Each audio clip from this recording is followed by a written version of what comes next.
Welcome to the She Heals the World talk show with Dr.S, the place to hear stories of heart-driven women creatively living free. Our episodes highlight conversations and insights that support the values of self-care, creative and personal freedom, slower living, happiness, health, and wellness to help you live your absolute best life. To be a part of the movement and join the conversation, step inside our free Facebook group, She Heals the World, and say hello. It brings me great joy to bring you our next episode.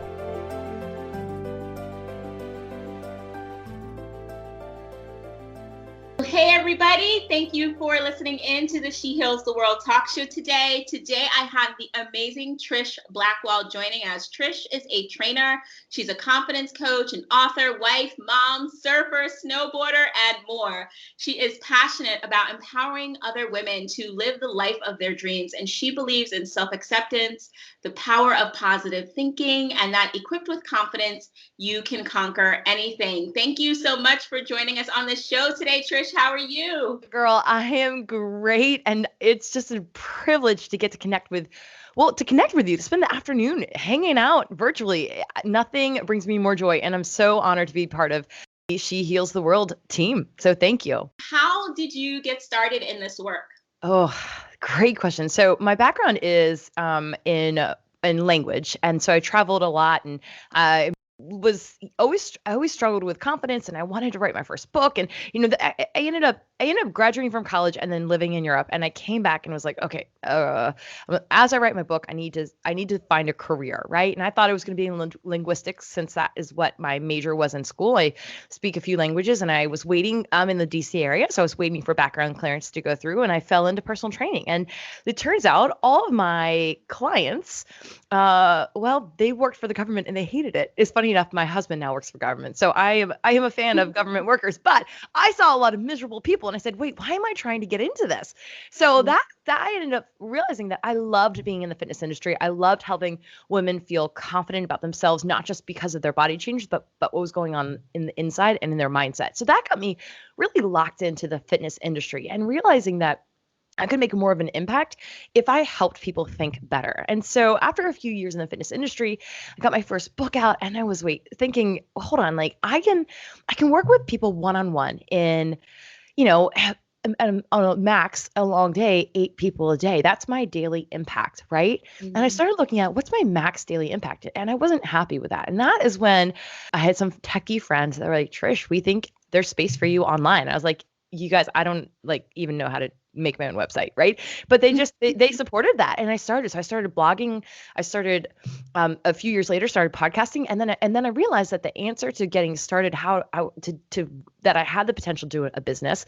I was answering my original desire was to help more people. That if I could help originally 8 people in one day, wow, what would life look like if that was 80? And then what if that was 800? And then realizing that what we have available to us as entrepreneurs who work in the online space is truly limitless. And that is where I started spending a lot of time. So I did the side hustle. I worked a full-time job as I transitioned into being my own brand and overcoming some of the fear of like calling yourself a brand. Like, let's talk about that. Like, that wasn't easy. Even though I'm a confidence coach, I'm totally transparent about the fact that it's sometimes scary, right? So, so I got started in business with, I did a lot of apps at first, and that generated income. And when I saw real income coming in, I went, wait, there's something to this. And then this ability to help people all over the world really got me hooked.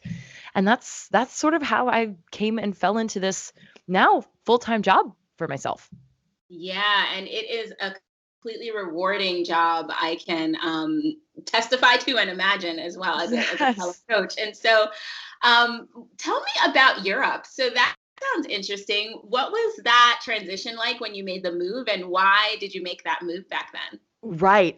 So I made that move because I majored in French and minored in Spanish, and I didn't want to teach. So I was like, well, I guess I should just go travel with this. And so I got a job in France, and lo and behold, it was actually a beautiful kind of full circle for my story. What I didn't share with some of my background was that I grew up in a high achieving kind of environment, private boarding school, private college, very competitive. I was a really, really competitive swimmer, Olympic track for a while. And so to say I was a perfectionist and a type A personality is an understatement, right? So I put a tremendous amount of pressure on myself. And because I was an athlete, it was very easy to disguise an eating disorder behind just being really disciplined, And so I had a lot of really severe body insecurity and eating disorder behaviors that I engaged in oh gosh, 8 to 10 years worth, which is why I'm so passionate about helping women feel alive in their body as they are today, like not 10 pounds from now, but today.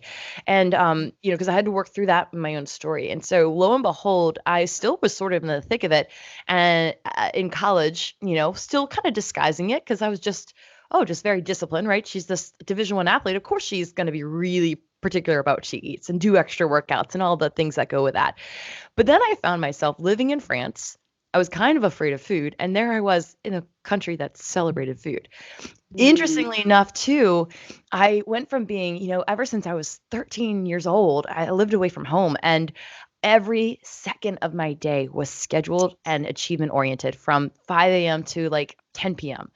And so then I get to France and it sort of is a stereotypical experience of going, they just said, take a day off. And like, I found myself supposedly working for 35 hours a week, but I never worked that much. Most of the time I would say max, I was working 15 to 20 hours a week, and they would pay me full time for it. And they said, just go travel, do fun things. And it was this truly contrary experience of what my whole experience of life had been, was achieve.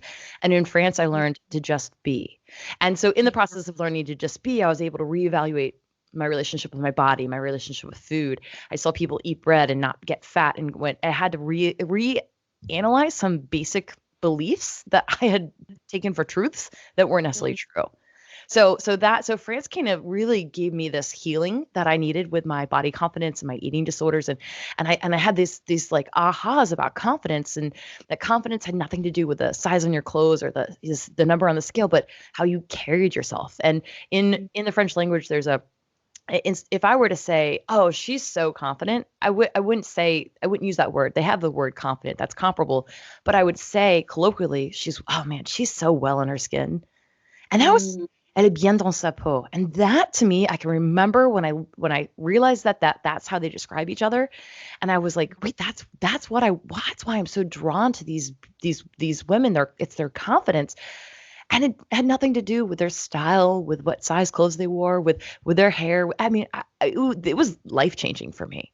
And so that's why I came back to the US, and I was like, okay, I gotta share this with people because we don't know this.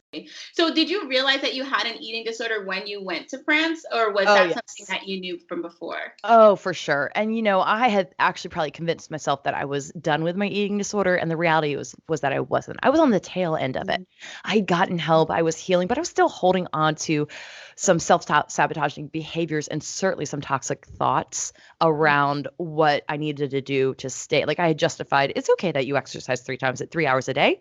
That's normal, right? That's not normal. Like, nor is it necessary or healthy.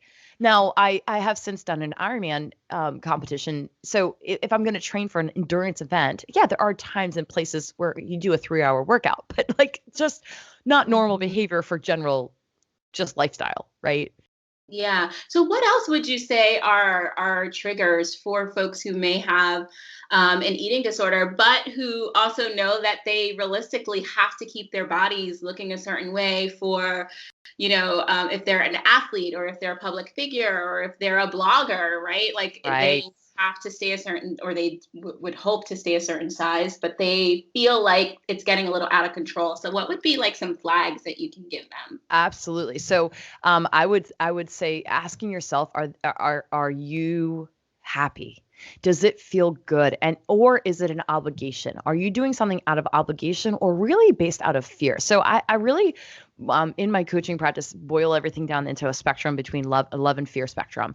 And for me, so much of my eating disorder behaviors and just justifications were fear-based. I'm afraid I'm going to do this. I'm going to show up at the gym because I'm afraid if I don't, I might get fat, or afraid that if I don't do this run, then I'll have more anxiety, or I'm afraid that maybe I have a photo shoot coming up, or I need to do these Instagram posts and I'm afraid of how I'm going to look. So I need to, I'll skip 3 meals, right?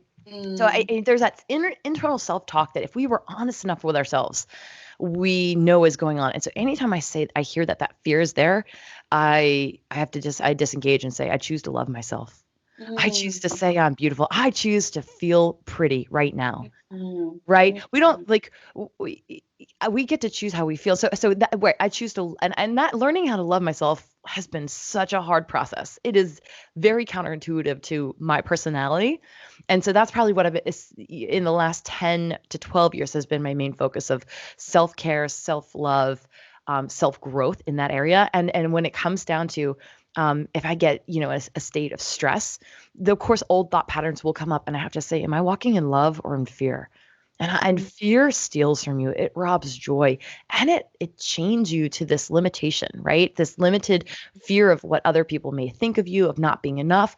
And I'm like, that is just constant stress. And I look at my life and I'm like, I've tried that and it doesn't work. I don't like it. Right? So I think sometimes having a conversation to say how's that working out for you?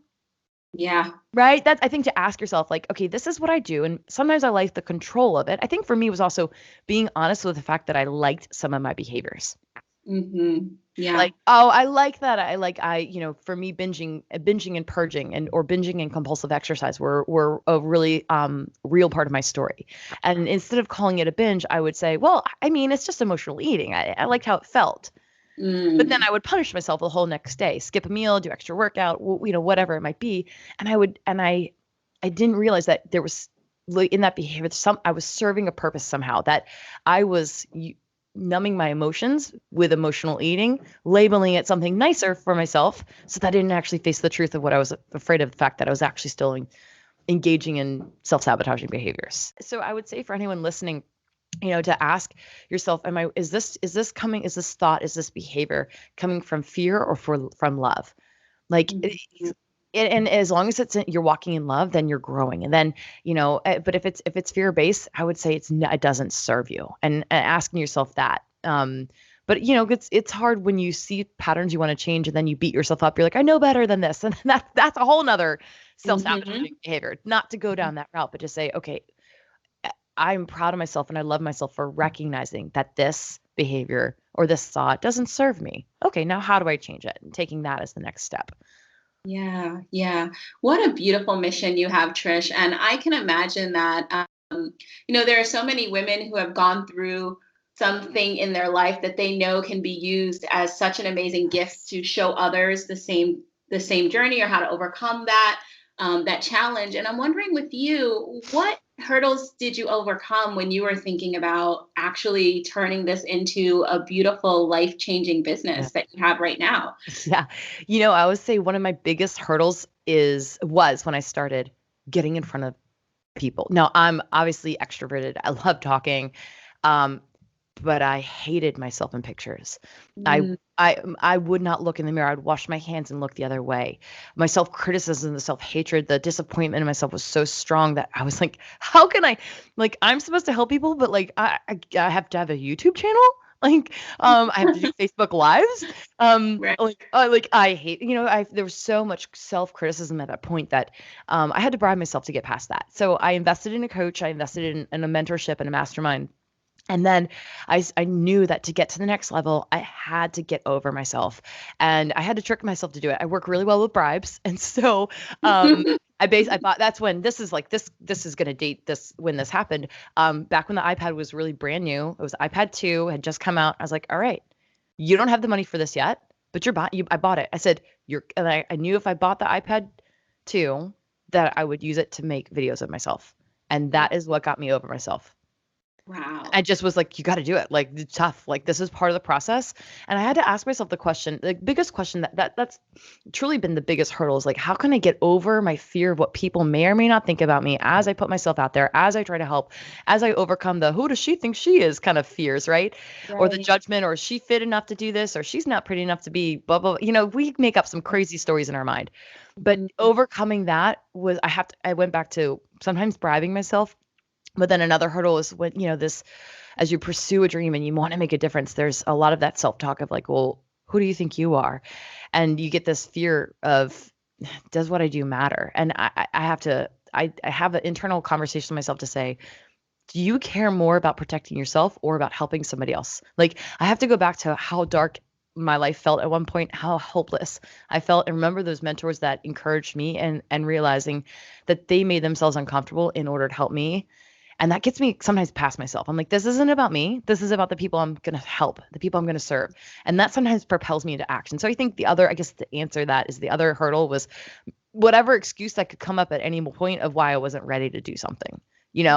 Entrepreneurs, Mhm. we have lots of reasons. They're like, well, my website's not perfect. And I'll do Facebook Live when I lose 10 pounds or whatever, Yeah. 100 reasons. And it's like, well, is this really about you or is this about the people you're helping? Because if it's about them, then get over yourself and show up. Like, Yes. Get over right? yourself and show up. Yes, because it's no one's thinking about us the way as much as we think that they are. Yeah, and I think one thing that you just touched on that was really profound was these self-doubting beliefs that are like swirling in our head all the time. Like, am I capable? I don't like how I look. I'm not pretty enough. I'm not thin enough. I'm not, extroverted enough, or I'm not a good enough public speaker. And all of those things can really keep us stuck and not Yes. making progress. And so, this is really apropos to what you came to talk to us about today, which is Yes. some things that our women can do to heal from limiting beliefs as they're Yes. going into business or continuing to expand their business. And so, what you got for us? I'd Oh, love to yeah. hear some of those. Absolutely. So I got 5 steps for you to heal from limiting beliefs. And I think this is a bonus step. First, acknowledge that they are limiting beliefs, that these are thoughts that are going on and they're beliefs that you have chosen to buy into, that the only person putting limiting beliefs on you is yourself. And so it's a hard pill to swallow when you realize sometimes we're stuck because of ourselves. But I think the sooner we acknowledge that and extend ourselves grace, then we can move on from it, right? So step number 1 is to get past a limiting belief, know what you actually really want, and then give yourself permission to believe that it could happen, to believe that it's for you, to believe that you have a purpose. Limiting beliefs keep us small, and we stay small because we don't think we're enough. So I think we have to really step into believing that we are enough, which really leads me to step number 2, is to decide who you are and how you want to feel. So decide rather than go, gosh, I hope I look pretty today. Just make the decision. I feel pretty. Like, I am pretty, but I feel pretty. I have control over how I feel, and I'm going to choose to feel pretty. Right. Or there's, for me, one of the biggest kind of anchoring mantras that has really helped me feel more confident and overcome limiting beliefs is the statement that I've decided to be enough. The statement I'm enough, like that encourages me, but it kind of like feels a little frou-frou. But to really give myself that power to go, wait, I've decided that I'm enough, which means I don't have to compare myself. It means I don't have to be perfect. It means that I don't have to go back into through the list of Rolodex of rejections or disappointments or things that I didn't go my way that sometimes lock us into those limiting beliefs. Instead, I'm like, I am enough. I'm enough. Well, then there's no pressure. I get to just be. So releasing yourself from the pressure and deciding how you want to feel is a huge step to go. This belief is truly just an imaginary wall. The third step would be to get obsessed with action. I want to identify with being an action taker, because we move the world, we change our lives by taking action, not by thinking about what we want to do, but by taking action. And then I think limiting beliefs, we stay stuck because we want to have the really perfect solution. We want to be really ready. We want to make sure we don't embarrass ourselves or whatever the reason is that's holding us in a spot. But if you take action, you get results. Enough action is guaranteed to get you results. And when you start seeing results and you start seeing success, you start realizing, oh my gosh, I'm capable of so much more than I ever thought. And that's when crazy things start to happen, And so then the fourth thing I wanted to share was just the power of investing in yourself. The story, and I didn't even plan on sharing that original story about the hurdle. My first hurdle came when I spent, a few $1,000s on myself. And it was scary. And I spent money in a coach, and then I spent money bribing myself so that I would take action, right? But there is something to be said about putting a financial backing behind yourself, into your business, getting mentorship, getting into a mastermind, or just saying, okay, I have $100 a month to spend on books, on growth, on growing myself, because the investment in yourself always pays the highest return of anything. But in order to see that, you've got to take the risk. It's risky. It feels scary. Yeah. But I'll tell you, when you invest money in anything, if you ever give to a charity, all of a sudden you follow that charity more. Like, you share it more. Mm-hmm. Like, you start caring. Where we put our money is where our heart goes, right? So the more we invest in ourselves, the more we're actually going to put heart and follow through into ourselves. And again, that goes back to the more action you take, the more results you're going to get. But investing in yourself sometimes just makes you take more action, and it helps you get over yourself and then say, okay, like, I can't afford to have limiting beliefs anymore. I think for me, sometimes that has been a tipping point. I've had moments in my business where I have tipping points, and it's because I'm like, well, listen, I've already spent too much money. I can't afford to get in my own way, right? And it pushes me past that. It really does help. And then the final thing I wanted to share was, I like to say this on my podcast to Eleanor Roosevelt it, right? Eleanor Roosevelt it. So one of my favorite quotes, I love so many of her quotes, but one of my favorite is to do one thing every day that scares you. And I love that. If you just say, I'm going to lean into the challenge of life. And that's a good thing, because I can do hard things. Like, I'm an action taker, and I can do hard things. And every day I practice doing hard things, and then I learned they're not actually that hard. Like, I just decide to show up, right? Like, 2 minutes of effort can change everything about our life.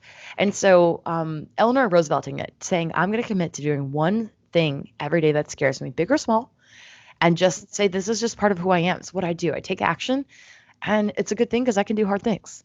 It's also important to say, what may be hard to you may not be hard to me, and vice versa. Like, it's okay. Like, I love doing Facebook Live, but that's some people's worst nightmare, and that's okay, right? It's okay that it's hard. Maybe just staying consistent on social media is a hard thing. That's okay. Mm-hmm. Whatever your hard thing, there's no judgment in what is hard or what isn't. Mm-hmm. If it's hard, like sometimes I have a 1-year-old and a 3-year-old. Sometimes it's hard to shower, like, but to shower, no, I can keep up with that, but to shower and blow dry my hair so that I could look camera ready, like, that's a hard thing, right? Right. Sometimes it's hard to get over the fact that my hair's in bun. I'm like, oh, okay, well, this is the time I have for Facebook Live, so I'm hopping on. Like, people don't care if my hair's curled or if it's in a bun, right? But sometimes that inner dialogue is a hard thing to just go, I'm moving past that. I'm not going to be limited by wanting perfect circumstances. And I love, you brought this around full circle, because I was going to say the favorite one out of the 5 tips that you said is number 1, which is awareness. And kind of like, the same thing with like addiction, or whether it's food addiction or it's drug or alcohol addiction. It's like those steps that they bring folks through. Like, the first step is realizing you have a problem. And it's the same thing with these limiting beliefs. It's like realizing that this is a limiting belief that I'm having. This is something that I'm imposing on myself, and it's standing in the way of me getting what I want. So how do I overcome it? And just that sometimes will help you move past it with ease. Wow. I love this. I think they are amazing. And I think they're going to be super helpful for women as they listen to this and they start to bring themselves through each and every one to hopefully break through that limiting belief mindset. Yeah, I just want to add one more thing, because a good exercise. I think it's important that we recognize that limiting beliefs are introduced to us by society. That we are going to have new ones that kind of, if we don't guard our minds, that come in. And so one exercise that I do every quarter, so every couple months, is I'll just take a scrap sheet of paper and look at my areas of my life and say, where do I have limiting beliefs? Like, what is my limiting belief in my marriage right now? Oh, I didn't even realize that was there. Okay. What's my limiting belief about money right now? Oh, wow. Okay. Like, sometimes just asking yourself that question, like, what's my limiting belief about what I can do on the treadmill right now? Like, just sometimes asking it, you go, oh, I didn't even realize I was there. Okay. Let me get rid of that. Like, it's just a good check-in, a way to ask yourself. Cause I think if we might know some ones that pop up immediately. But what's a limiting belief in my business? There's three that I think, and so it's interesting. I've made a lot of growth in this area, but I still have a lot of work. But that's okay because I can do hard things, right? Yeah. And I think the point about taking it beyond your business can be life-changing for so many people. Looking at your marriage, looking at your faith, looking at your beliefs about your body, all of that can totally transform your world if you really start to think about what's keeping me stuck in this area. And then, like you said, you can achieve anything. You can achieve anything. Yeah. How beautiful. So Trish, if you could give yourself any piece of advice 10 years ago, what would it be? Oh, you're doing better than you think you are. Right? I think we all need more affirmation. And I think also, let me add to that. Trish, be nice to yourself. Right? That goes hand in hand with you're doing better than you think you are. So stop beating yourself up. Stop it. Turn on Netflix without guilt. Let yourself relax. The problem with being one of the struggles of an entrepreneur is you feel like there's never enough time and you're never doing enough. And just really just giving yourself grace to go, life is there is so much to be lived. And again, like you already said, the more you take care of yourself as a full person, the more successful your business is going to be. Yes, totally. Yeah. Thank you so much for inspiring us and for bringing so much of this knowledge and experience and just kind of all the motivation that you provided today. And so for folks that want to know a little bit more about you, maybe they want to buy one of your books, maybe they want to join your community or support you in some way, how can they find you? Absolutely. So I have a podcast. So I would love for you guys to connect with me on the podcast. It's called The Confidence Podcast. And also come hang out. I'm on Instagram, Trish_Blackwell.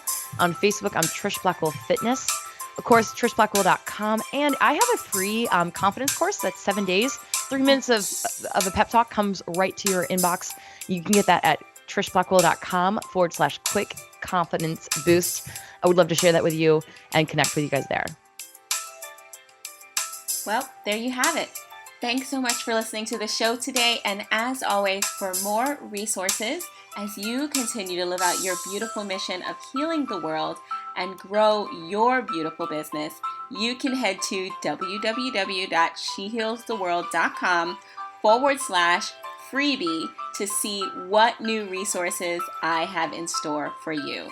Thanks for listening. Tell a friend, and I can't wait to see you at the next episode.